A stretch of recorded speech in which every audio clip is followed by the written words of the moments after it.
Accident cu o mașină de poliție într-un sat din județul Neamț. Vă avertizăm că urmează imagini cu impact emoțional. Doi bărbați au ajuns la spitale după un accident cu autospecială IPJ și un autoturism în satul Căciulești din comuna Girov. Potrivit Inspectoratului pentru Situații de Urgență Neamț, în vehicule se aflau 6 persoane. În urma impactului, doi bărbați, unul de 18 ani și celălalt de 45 de ani, au rămas încarcerați în autospeciala IPJ. Victimele au fost scoase din vehicul și transportate la Spitalul Clinic Județean de Urgență Piatra Neamț. Până la sosirea forțelor de intervenție, celelalte 4 persoane s-au autoevacuat. La locul accidentului au fost trimise forțe și mijloace de intervenție de la detașamentul de pompieri Piatra Neamț, SAJ și IPJ. Din primele cercetări ale polițiștilor a reieșit că mașina de poliție ar fi fost acroșată de un alt autoturism, care nu ar fi respectat regimul de deplasare prioritar. Investigațiile continuă.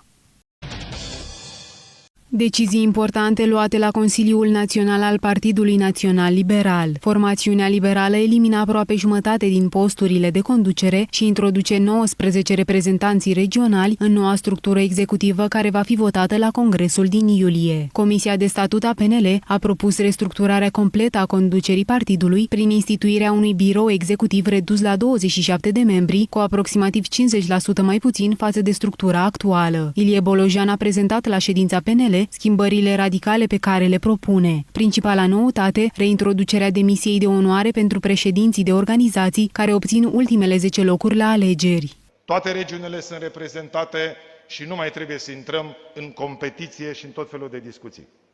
Acest partid introduce, deci, performanța, pentru că votezi după performanță, dar mai mult decât atât introduce responsabilitatea. Responsabilitatea are 2 componente. Responsabilitatea financiară și responsabilitatea care este dată de rezultatele pe care le obții. Reintroducem în statut demisia de onoare a președinților de organizații care au obținut la ultimele alegeri locale și parlamentare ultimele 10 locuri. Asta nu înseamnă că vor fi imediat demiși, dar asta înseamnă că dacă ai obținut rezultate proaste, este o chestiune de onoare, îți depui demisia. La rândul său, Alina Gorghiu a anunțat că femeile vor avea locul lor pe liste în PNL. Statutul PNL va prevedea cote voluntare pentru femei în Parlament, Guvern și administrație locală. Noua conducere va fi alcătuită din președinte, 4 prim vicepreședinți, secretar general și 19 reprezentanți regionali, dintre care 8 vor avea și atribuții de vicepreședinți. Această reformă face parte dintr-un pachet de aproape 100 de modificări statutare care vor fi supuse votului la Congresul din iulie.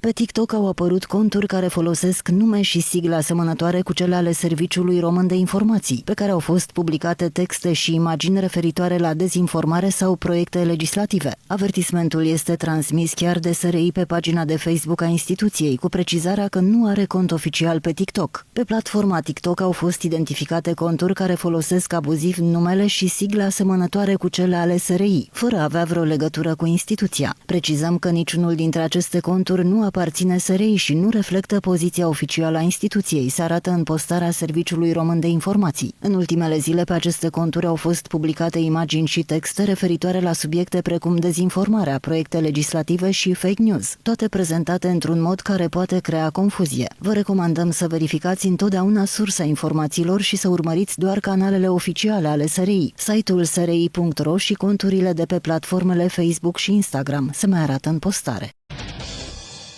Cum pornești cu dreptul în alegerea carierei? Cum poți avea un loc de muncă imediat după terminarea studiilor? Sunt întrebări pe care și le pun foarte mulți tineri români aflați la început de drum. Există o serie de programe și masterate care mai târziu aduc avantaje pe piața muncii. Masteratul în comerț exterior din cadrul Academiei de Studii Economice București este o opțiune pentru cei care știu că este nevoie de personal calificat în acest domeniu. În plus, adaptarea pe piața muncii este rapidă, iar tinerii pot rămâne în țară. Sunt foarte mulți studenți care sunt angajați de la programele de masterat și după ce s-au angajat, într-un fel se obișnuiesc cu viața de aici. Haideți să recunoaștem, salariile din România sunt la această vreme stimulative. Nu mai trăim în anii dinainte de aderare la Uniunea Europeană. Deci, sunt atractive locurile de muncă prin ceea ce li se oferă copiilor.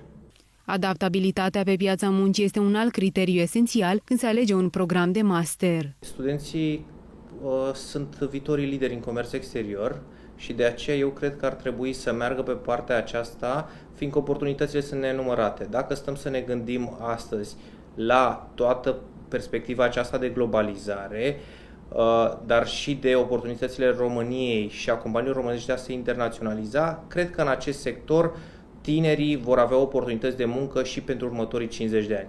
Masterul de comerț exterior are ca scop pregătirea de profesioniști care să îmbunătățească competitivitatea internațională și prezența semnificativă a actorilor economici români pe piețe. Deficitul comercial, din păcate, a ajuns la un maxim istoric, la peste 30 de miliarde și de aceea avem nevoie de acești tineri să învețe tainele comerțului exterior ca noi să putem să promovăm ulterior business-urile românești. În universitatea noastră, în Academia de Studii Economice, pregătim specialiști, sigur, cu o curicula modernă adaptată la ce înseamnă zona de afaceri inteligente. Avem cursuri pe inteligență artificială în strategia de export, în promovarea și derularea operațiunilor de comerț exterior și, sigur, cu specific pe zona de export. Admiterea la programul de masterat se face prin concurs, candidații fiind ierarhizați în funcție de media de admitere, calculată ca medie ponderată între rezultatele la proba de specialitate, în procent de 40%, și media examenului de finalizare a studiilor universitare de licență, 60%.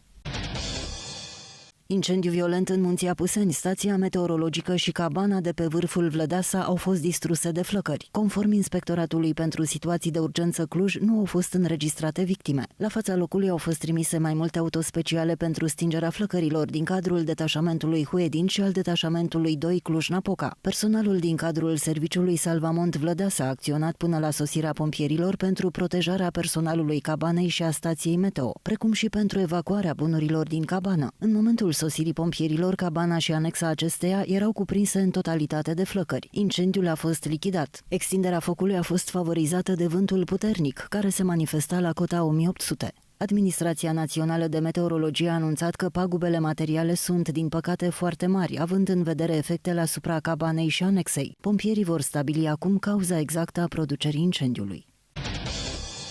Persoane urmărite internațional prinse în România. Polițiștii români au depistat și reținut 6 persoane cu vârste între 24 și 36 de ani, pe numele cărora erau emise mandate europene de arestare pentru mai multe furturi comise pe teritoriul Austriei. Prejudiciul cauzat prin activitatea infracțională este estimat la 400.000 de euro. Suspecții au fost identificați și reținuți în urma colaborării polițienești internaționale cu autoritățile din Austria. Acțiunea a beneficiat de sprijinul polițiștilor din cadrul Direcției de Investigații Criminale și Serviciului pentru Acțiuni Speciale Mehedinți. La finalizarea cercetărilor urmează să fie dispuse măsurile legale care se impun. Nou guvern, o nouă rotativă. Sunt nume noi în noul executiv, dar și 5 posturi de vicepremier. Liderii coaliției guvernamentale pro-europene au semnat protocolul politic în care e inclusă și rotativa guvernamentală, cu premier mai întâi de la PNL, apoi de la PSD. Deficitul va fi prima mare provocare a noului guvern. Măsurile promovate de coaliție urmăresc refacerea echilibrelor bugetare, prioritizarea și continuarea investițiilor, asigurarea unui climat predictibil pentru mediul de afaceri cu menținerea coeziunii și solidarității sociale. Potrivit lui Ilie Bolojan, programul de guvernare este construit pe 3 piloni fundamentali: ordine în finanțele publice, bună guvernare și respect pentru cetățeni, exprimat prin echitate, anularea beneficiilor exagerate, servicii publice de calitate și politici sociale oneste.